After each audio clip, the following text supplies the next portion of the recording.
Tonight, we journey back to a time of elegance and intrigue, where the grandeur of the London Regency era comes alive with the rustle of silk gowns and the gleam of ballroom chandeliers. Picture yourself in the heart of London, a city abuzz with the energy of the season. The streets are alive with the clatter of horse-drawn carriages and the chatter of fashionable society. Gas lamps flicker to life as twilight descends, casting a warm glow over the cobblestone avenues. The air is filled with the scent of blooming roses and freshly polished mahogany. It is the refined and opulent world of the Regency elite. Amidst this vision of splendor and sophistication, we find ourselves in the grand ballrooms, where destinies are woven and hearts are entwined. Imagine a lavish estate, its walls adorned with rich tapestries, and its halls echoing with the melodies of a string quartet. The ballroom is a glittering expanse of elegance, filled with the most fashionable ladies and gentlemen of the era, each one a potential player in tonight's unfolding drama. So let the mundane world fade into the mist and settle into your favorite spot by the fire, surrounded by the lavish decor and the promise of romance and intrigue. Join me as we recount the captivating tale of Eleanor Amesbury and Henry Blackwood, a love story that defies the boundaries of tradition and whispers the timeless promise of unity and hope.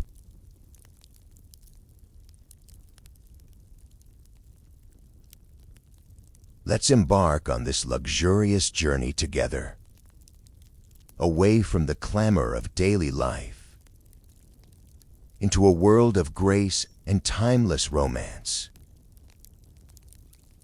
Find a comfortable place to lie down, or sit if you prefer, where you can feel completely at ease. Close your eyes and take a slow, deep breath in, filling your lungs. Then release it slowly, letting go of any tension. With each breath, feel your body relax further. Your shoulders, your arms, your legs, all becoming wonderfully weightless. Imagine yourself at the entrance of a magnificent Regency-era ballroom. The air is filled with the soft melodies of violins and the sweet strums of a harp. The warm glow of chandeliers and the scent of roses and lavender invite you in. Feel the smooth marble beneath your feet and the warmth of the room enveloping you. Listen to the soft murmur of conversations, the laughter of guests, and the gentle clinking of champagne glasses. Let the rhythmic sounds of the evening lull your senses and relax your spirit. As night falls, a breeze caresses your face, carrying the soothing scent of blooming flowers.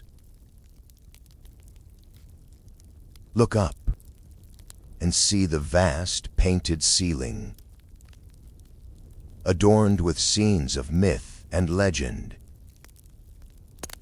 adding a touch of magic to the place. As you breathe deeply, let the worries of your day dissolve into the elegant surroundings. Each breath brings you deeper into calm readiness, prepared to wander through stories steeped in Regency-era charm. Feel your essence connect with this refined world, where every whisper of music and flicker of candles tells a story. Now fully immersed in this tranquil setting, let the elegance of Regency London transport you to a world where love and tradition live and breathe. With your mind clear and your body at rest, let the stories unfold.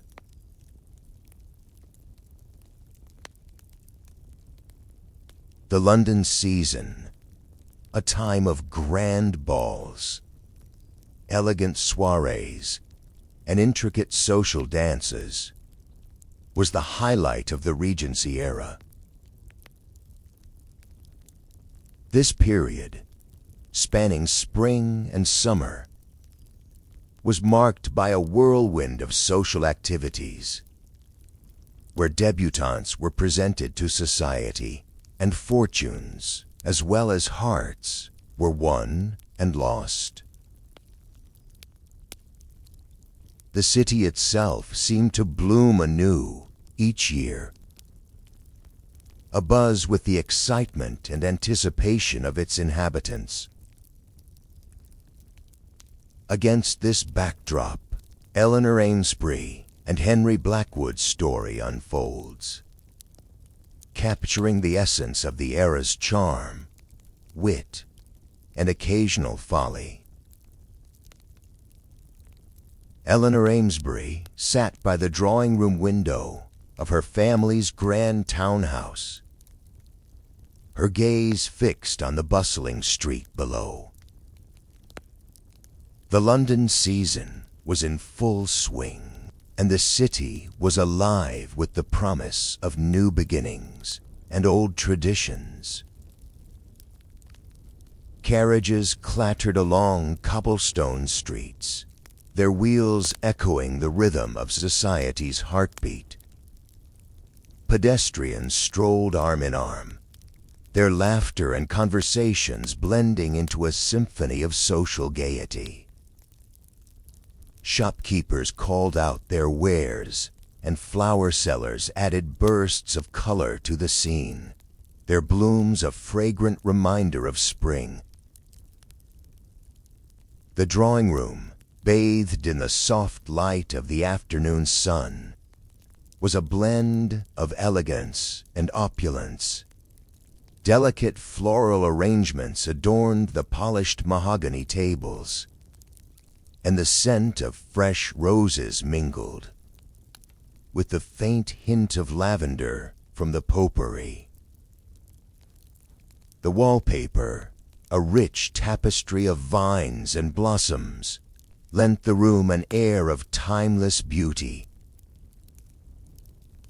A fire crackled in the hearth, casting a warm glow that softened the edges of the room and invited a sense of cozy comfort.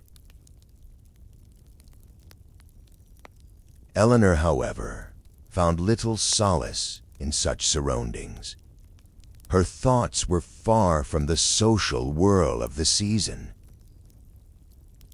She would rather bury her nose in a book or lose herself in scientific experiments than partake in the elaborate social rituals designed to secure her a suitable match. "Eleanor, you mustn't daydream," her mother, Lady Amesbury, chided as she entered the room, her silk gown rustling softly. Lady Amesbury was a picture of grace, her posture impeccable and her demeanor commanding. Her hair, elegantly coiffed, framed a face that still held traces of youthful beauty despite the years. "The carriage will be here shortly, and you must be ready for the luncheon." Eleanor sighed, her fingers tracing the spine of a novel. "Mother, must I go?" The thought of another afternoon filled with meaningless chatter and insipid dining is quite unbearable. Lady Amesbury's expression softened, but her resolve remained firm. "Eleanor, you know how important this season is for our family. Your father and I have great hopes for you. A good match could secure our future." Reluctantly, Eleanor rose and allowed her maid to help her into the elegant day dress chosen for the afternoon. The dress, a delicate creation of lace and satin, felt like a cage, binding her to a fate she did not desire. The bodice was intricately embroidered, and the skirt flowed with an almost ethereal lightness. Yet to Eleanor, it might as well have been a set of shackles. As she looked at her reflection in the gilded mirror, she steeled herself for the ordeal ahead. If she was to survive this season, she would do so on her own terms. "Miss Eleanor, you look simply divine," her maid, Rose, murmured, fastening the final button. "The gentlemen won't know what hit them." Eleanor rolled her eyes, but couldn't help a small smile. "Thank you, Rose. If only my intellect to them could be as captivating as this dress." As they ventured out to the luncheon, the carriage rattling towards the Grosvenor Square estate, Eleanor peered out at the city bathed in the golden light of early afternoon. Gas lamps flickered to life, casting a warm glow on the cobblestone streets.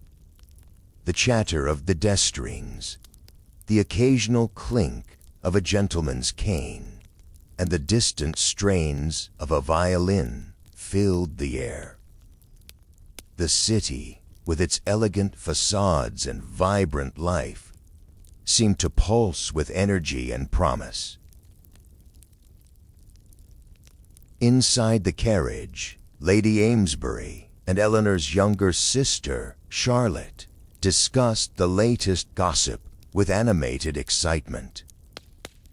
Charlotte, with her bright eyes and infectious enthusiasm, was everything Eleanor was not. Eager for the season and all its prospects. "Did you hear about the prince's fiancée?" Charlotte exclaimed, her eyes wide with intrigue. "They say she's a lady of pure grace and quite beautiful. They are expected to be at the grand ball this season."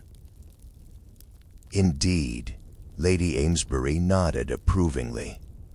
"Perhaps we shall see similar fortune for you, Eleanor." Eleanor stifled a groan and offered a half-hearted smile. Charlotte giggled. "Oh, Eleanor, you do have a way with words. But truly, don't you ever wonder about finding someone who understands you?" Eleanor glanced at her sister, her expression softening. "I suppose, Charlotte. But the chances of that happening at one of these dreadful luncheons or balls seem rather slim." The carriage rolled to a stop in front of the Grosvenor Square estate. Eleanor took a deep breath and prepared herself for the social ordeal that awaited her. The luncheon was a spectacle of elegance. Crystal chandeliers cast shimmering light over the opulent dining room, where ladies in gowns of every conceivable hue mingled with their partners. The air was filled with laughter, the clinking of champagne glasses, and the soft sounds of a string quartet. Eleanor and her family stepped into the grand foyer, greeted by the gracious host, Lady Henderson. Among the guests were two gentlemen, Mr. Thaddeus Penworthy and Mr. Bartholomew Pigott, notorious for their bumbling antics and amusing misunderstandings.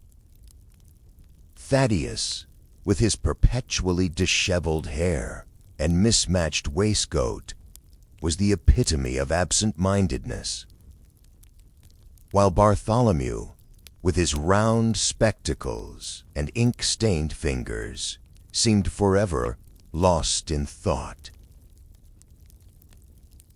At the head of the table, Mrs. Prudence Waverley, the renowned etiquette instructor, presided over the gathering with an air of authority. Known throughout London for her exacting standards, Mrs. Waverley was a force to be reckoned with. Her presence commanded respect, and her sharp eyes missed nothing. Rumors had weaved through the city about the prince and his mysterious new fiancée, who were set to attend the upcoming grand ball. Mrs. Waverley would ensure that all were on their very best behavior for such an event. "Attention, everyone," Mrs. Waverley called. "Today we shall refresh the importance of proper etiquette and decorum. Mr. Penworthy, Mr. Pigott, kindly take your seats." Eleanor, seated across from them, stifled a giggle.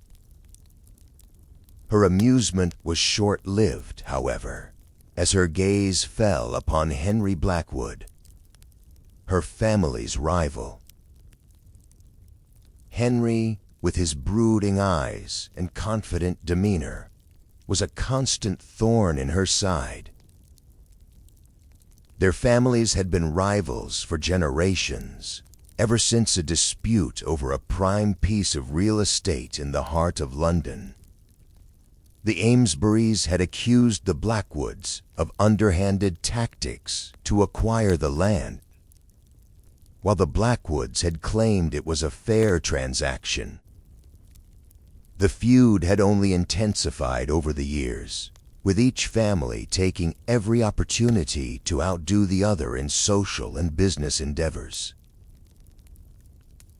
As the luncheon progressed, Eleanor found herself seated next to Thaddeus and Bartholomew, with Henry directly across from her.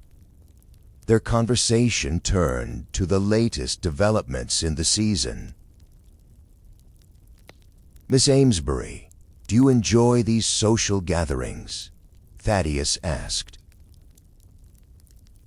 "Not particularly," Eleanor replied honestly.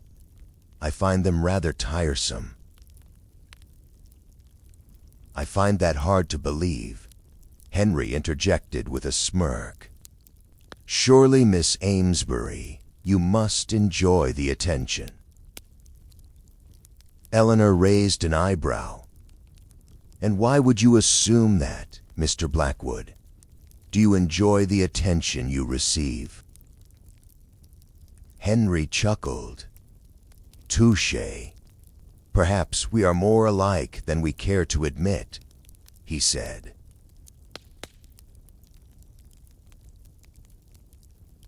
Before Eleanor could respond, Mrs. Waverley's voice cut through the room. "Mr. Penworthy, Mr. Pigott, please pay attention. Your posture is dreadful, and your manners leave much to be desired." Thaddeus and Bartholomew straightened up, their faces red with embarrassment.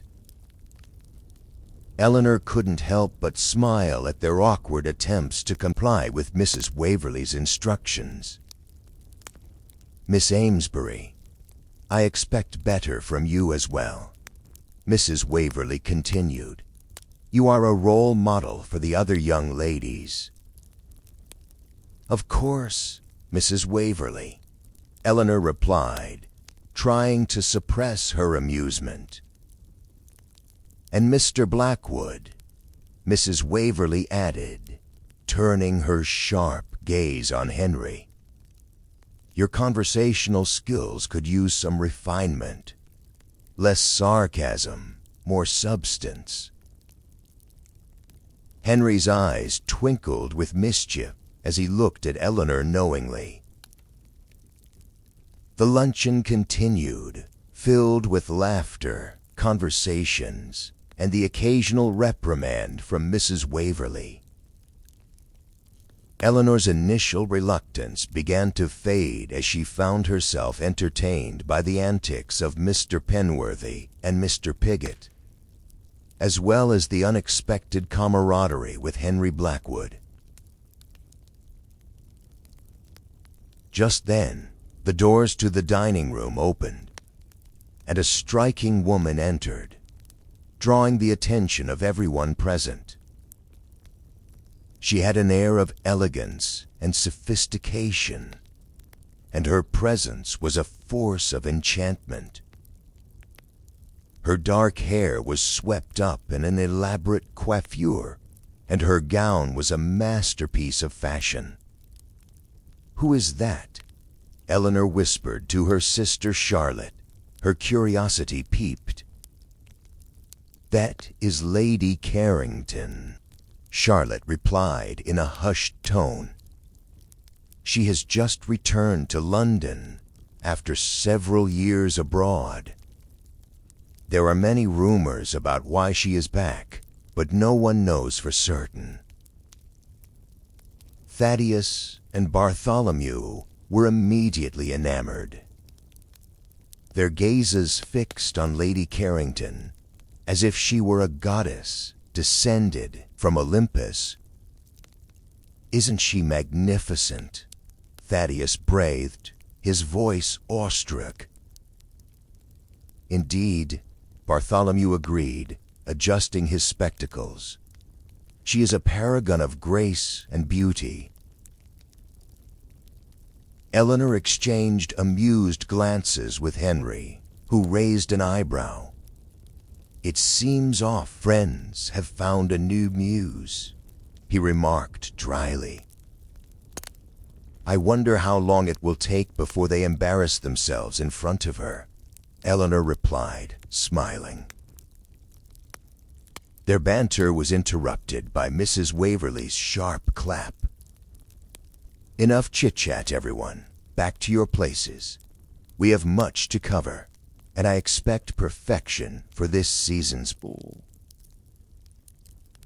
Eleanor glanced at Henry, a silent truce forming between them.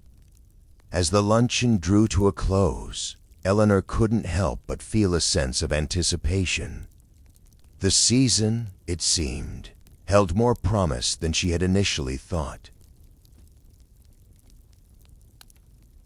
After the luncheon, as the guests dispersed, Eleanor noticed Henry slipping away towards the library. Her curiosity piqued, Eleanor decided to follow him, wondering what could possibly draw the infamously social Henry Blackwood away from the bustling luncheon. Perhaps, she mused, he was up to something that could provide her with some amusement or leverage. Eleanor tiptoed behind Henry, ensuring her footsteps were as silent as possible. She saw him enter a small, hidden room at the back of the library. "Well now, I'm surprised to see you here," Eleanor remarked, her voice dripping with sarcasm as she leaned against the doorway. Henry looked up from his book with surprise, a hint of a smile playing on his lips. This is my haven from the absurdities of society. You are welcome to join me, if you wish." Eleanor crossed her arms and smirked. "I never imagined you to be a man of letters. I thought you preferred the company of gossip-mongers." Henry laughed softly. "And I assumed you spent your days concocting new ways to avoid social gatherings. Perhaps we are both full of surprises." Henry leaned in, his voice low and conspiratorial. "I'll make you a deal, Miss Amesbury. I shall keep it a secret that we have something in common, as long as you keep this room a secret." Eleanor tilted her head, her smile softening. "Agreed, but on one condition. I get to use this room too, when I need a place of study and solitude." Henry chuckled, extending his hand. "It's a pact, then. May our secret be well kept." From that day on, the hidden room became their secret meeting place. Henry left a note for Eleanor the next time she visited. She broke the seal and began to read, a smile slowly spreading across her face. "Miss Amesbury, since you seem to have taken a liking to my sanctuary, I must insist on a few ground rules. Kindly refrain from bending the pages of my favorite books. Do not rearrange my meticulously organized papers. And, most importantly, please clean up after yourself. I would hate to have my haven turned into chaos by your whims. Yours, attempting to maintain order, Henry Blackwood." Eleanor decided to respond in kind, imagining his playfully offended reaction. She penned a letter on a fresh piece of paper. "Mr. Blackwood, how considerate of you to leave me such detailed instructions. I shall do my utmost to respect your precious order. Though I must warn you, my whims are not easily tamed. Perhaps you should consider tidying up more often, if you are so concerned. Yours, embracing delightful disorder, Eleanor Amesbury."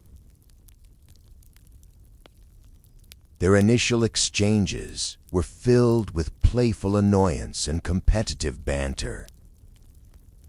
As their correspondence continued, the tone of their letters began to shift. The witty banter remained, but an undeniable warmth grew. Their letters danced with lively debates over art, poetry, and science, each revealing a growing affection. They argued over Turner versus Constable, Keats versus Pope, and Henry's fascination with new scientific discoveries clashed with Eleanor's classical views.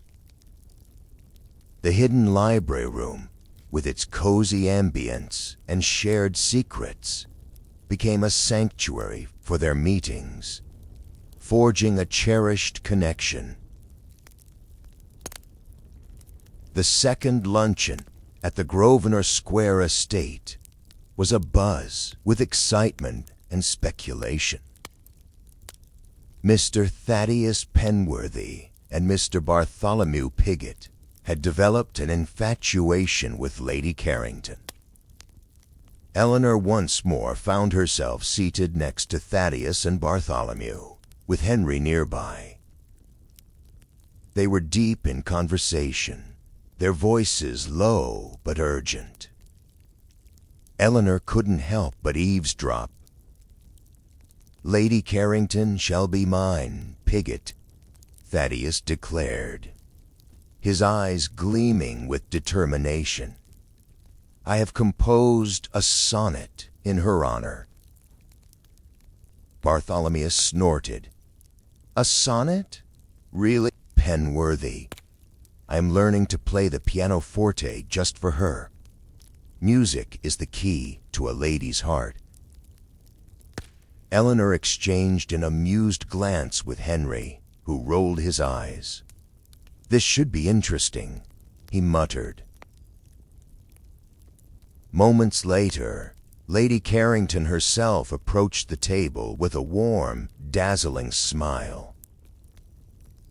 As the lady took her seat, Thaddeus and Bartholomew immediately began vying for her attention.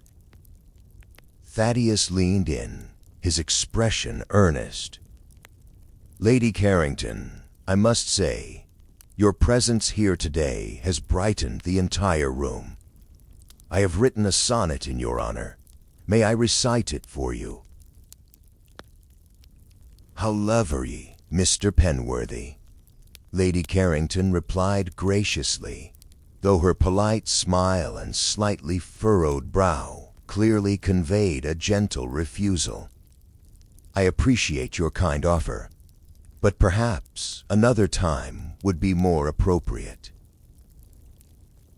Bartholomew, not to be outdone, interjected with his offer to play the pianoforte. As they each stumbled over the other to woo Lady Carrington, she looked to Eleanor and Henry, almost pleadingly. They quickly interjected to her rescue, drawing her away from the enamored gentlemen, who were now arguing amongst themselves.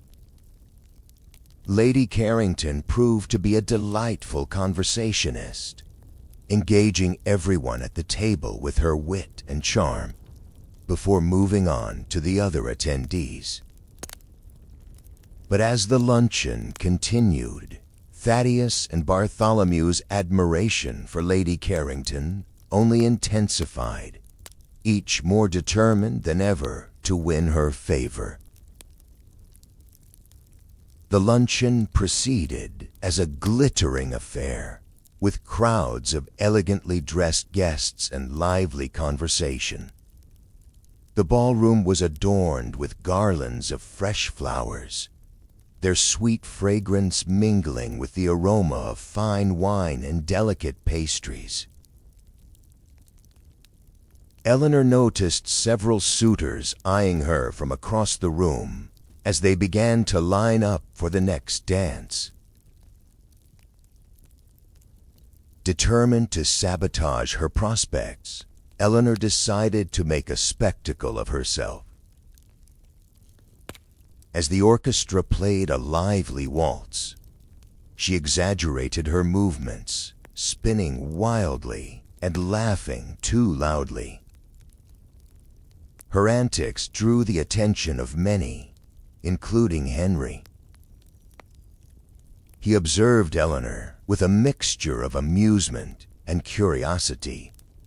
Her rebellious spirit and disregard for societal norms intrigued him. As the dances progressed, Eleanor's exaggerated eccentricities only seemed to make her more popular. Suitors lined up to dance with her, intrigued by her unconventional behavior. Despite her best efforts, she could not escape the growing interest she was attracting. "You seem to be quite the sensation," Henry observed, his tone laced with amusement. "To my great dismay," Eleanor replied, rolling her eyes. "It appears my plan has backfired spectacularly." "Perhaps you should embrace it," Henry suggested. "Think of all the entertainment you are providing." "Always the joker, aren't you, Mr. Blackwood?" Eleanor quipped. Amidst the lively dancing and laughter, Thaddeus and Bartholomew found themselves vying for Lady Carrington's attention. Their attempts to outshine each other grew increasingly desperate as the night wore on. Lady Carrington, "May I have this dance?" Thaddeus asked, bowing with a flourish that nearly caused him to topple over. Bartholomew stepped in quickly. "I believe it is my turn to dance with Lady Carrington. After all, I did promise her a serenade on the pianoforte."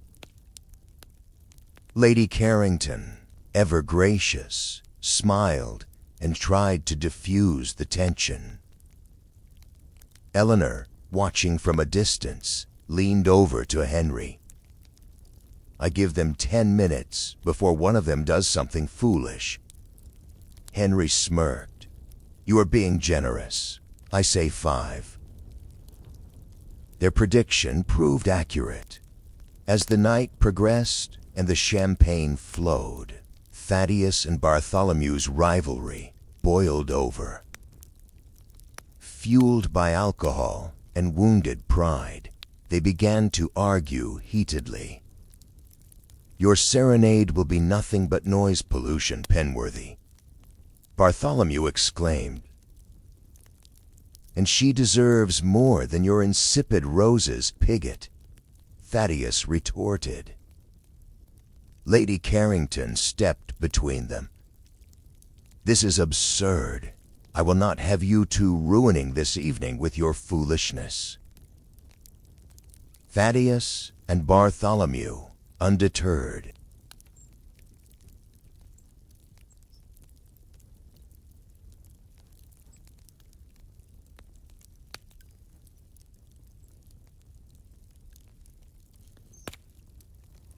Eleanor and Henry couldn't help but find the whole situation both ridiculous and entertaining.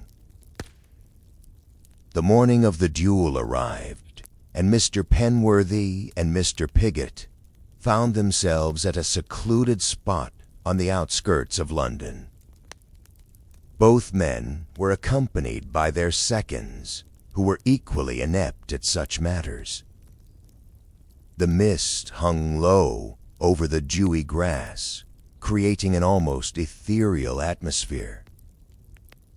Eleanor and Henry, having heard about the duel, decided to witness the spectacle themselves, confident that nothing of consequence would happen. "Do you think they'll actually go through with it?" Eleanor asked, amusement lacing her voice as they approached the site. Henry smirked. "I have my doubts. Care to make a wager, Miss Amesbury?" Eleanor raised an eyebrow, intrigued. "And what shall we wager?" "If they call off the duel, you owe me a dance at the next ball," Henry proposed. "And if they don't?" Eleanor countered. "Then I shall owe you a dance," Henry replied. "Very well, Mr. Blackwood. You have yourself a wager," Eleanor agreed, shaking his hand. As they reached the dueling ground, they found Thaddeus and Bartholomew looking decidedly nervous. The seconds fumbled with the pistols, dropping them in the grass more than once. "I must confess, Penworthy, I've never actually dueled before," Bartholomew admitted. "Nor have I," Thaddeus replied. "But it is the principle of the matter." Just as the duel was about to commence, a carriage came careening down the lane, stopping abruptly at the scene. Out stepped Lady Carrington herself, her face a picture of fury. "You both are behaving like children. I cannot fathom you would risk such dire consequences over this folly. I insist this nonsense ends immediately." Thaddeus's eyes widened in horror. "Dire consequences? He is my dearest friend. I merely intended to shoot the ground near him or perhaps graze his leg." Bartholomew nodded vigorously. "Precisely. I had no intention of actually harming Penworthy. Lady Carrington, exasperated. You two are absolutely ridiculous. This duel is over right now. The two men stood, abashed and chastised, their bravado deflated by Lady Carrington's sharp rebuke. The seconds, relieved, quickly agreed, and the duel was called off. Eleanor and Henry stepped forward, unable to hide their grins. Henry leaned closer to Eleanor, his voice low. I believe I've won our wager, Miss Amesbury. Eleanor laughed softly. It appears you have. I look forward to our dance. As they returned to London, the group couldn't help but laugh at the absurdity of the morning. Eleanor and Henry's banter continued, their fondness growing with each passing moment. The duel, while foolish, had provided ample entertainment and solidified the bond between them. A few days had passed, and the anticipation of the prince's arrival to the final grand ball and speculation of his mysterious fiancée were set temporarily aside for the gossip of the absurd duel between Mr. Penworthy and Mr. Pigott. The story of Lady Carrington's intervention became the talk of the town, much to the chagrin of the two would-be duelists. Meanwhile, the season continued, with balls, soirees, and endless opportunities for social mingling. Eleanor found herself in the study room again, seeking solace in the pages of a book. The room was cozy, lined with shelves of well-worn volumes, and warmed by a crackling fireplace. The distant strains of music from Mrs. Waverley's ballroom dance classes filtered through the walls, creating a serene and enchanting atmosphere. Henry entered the study, his eyes lighting up as he spotted Eleanor. Miss Amesbury, I see you have sought refuge in literature once again. Eleanor looked up, a smile playing on her lips. It seems to be the only place where one can escape the madness of the season. Henry chuckled, settling into a chair opposite her. I must say, the study room is a much more agreeable setting than a dueling ground. Eleanor laughed softly. Agreed, though I must admit, the spectacle was rather entertaining. Speaking of entertainment, Henry said, his eyes twinkling with mischief, I believe you owe me a dance. Eleanor raised an eyebrow. A dance? Here in the study room? Why not? Henry replied, standing and offering his hand. The music from Mrs. Waverley's classes is quite lovely. Wouldn't you agree? Eleanor hesitated for a moment before placing her hand in his. Very well, Mr. Blackwood. But if you step on my toes, I shall not forgive you. Henry grinned. I shall endeavor to be on my best behavior. As they began to dance, the distant strains of a waltz provided a gentle backdrop. Henry's hand rested lightly on Eleanor's waist, guiding her with grace and ease. They moved effortlessly around the study, their steps perfectly in sync. You dance quite well, Henry remarked, his voice low and warm. You're not too shabby yourself, Eleanor replied, her cheeks flushing slightly. Their banter flowed easily, but there was an undercurrent of something deeper.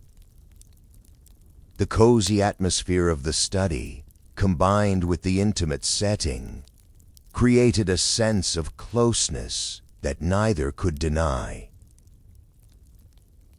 As they danced, Henry's gaze held Eleanor's. His eyes filled with an intensity that made her heart race. "Eleanor," he said softly, his voice barely above a whisper, "I find myself increasingly captivated by you." Eleanor's breath caught in her throat as she began to reply. Before she could finish, Henry leaned in, his nose grazing hers softly and his lips inches from hers. The world seemed to fade away, leaving only the two of them in that moment. Eleanor felt her heart pounding, a mixture of longing and fear coursing through her. Just as their lips were about to meet, Eleanor pulled back, her eyes wide with a mixture of panic and confusion. I should go," she stammered, stepping away from Henry. Without another word, she turned and hurried out of the study, leaving Henry standing alone, the distant music continuing to play. Henry watched her leave, a sigh escaping his lips. He knew that their connection was undeniable, but he also understood that Eleanor needed time. The weight of their family feud and the intensity of their growing feelings made everything more complicated. As Eleanor fled the study, she could not ignore the turmoil in her heart. She knew that she was falling for Henry, but the thought of admitting it terrified her. Their families had been rivals for generations, and the idea of bridging that gap seemed impossible. Eleanor found herself in the garden, the cool evening air soothing her heated cheeks. She leaned against a stone bench, taking deep breaths to calm her racing heart. She could still feel the warmth of Henry's hand on her waist, the intensity of his gaze, and the almost kiss that had left her breathless.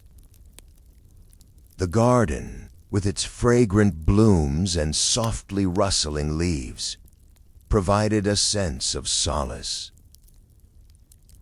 But even amidst the beauty and tranquility, Eleanor could not shake the feelings that Henry had stirred within her.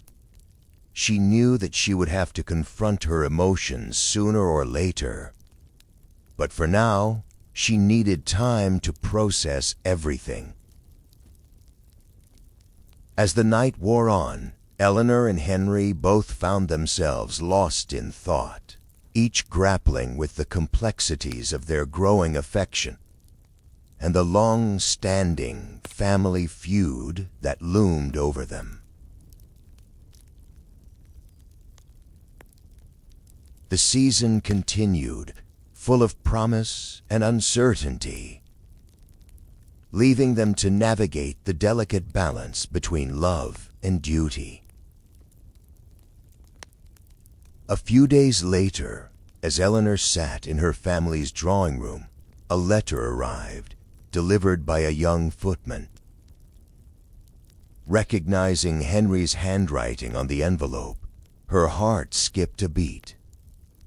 With trembling hands, she opened the letter and began to read.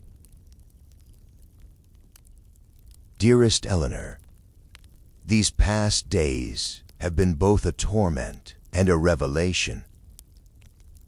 I find myself unable to think of anything but you, your laughter, your wit, and the warmth of your presence. My heart is no longer my own. It belongs to you, and it yearns for your company.